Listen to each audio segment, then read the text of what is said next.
Good morning সবাইকে।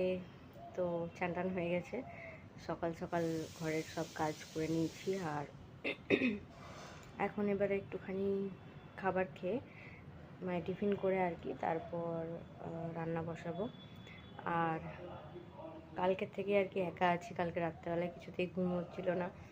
তো কীরকম একটা আজব টাইপের ফিলিংস হচ্ছে, মানে চারিদিকে লোকজন আছে, সবাই আছে, কিন্তু ঘরে যেহেতু বাবা নেই, অভি নেই, পেটুও নেই, আমি আর মা আছি। মা মায়ের মতোই ঘরে আছে, আমি আমার মতোই ঘরে।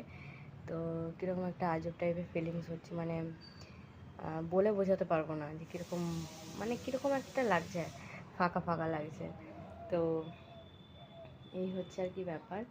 চান টান হয়ে গেছে, এবার দেখি মাকেও একটু খেতে দিয়ে দিই, আমিও একটু খাবো, তারপর রান্নায় হাত দেবো। এখন 11টাও বাজেনি, তো তারপর রান্নাবান্না শুরু করব।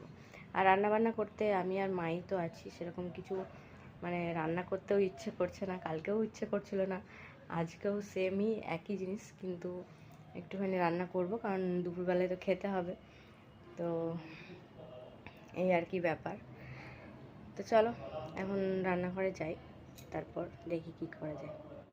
আজকে আমি এই ভেন্ডি, আলু আর পেঁয়াজ দিয়ে একটা ওই ভাজা ভাজা মতো করব, আর ভাবছি একটুখানি ভাত করব।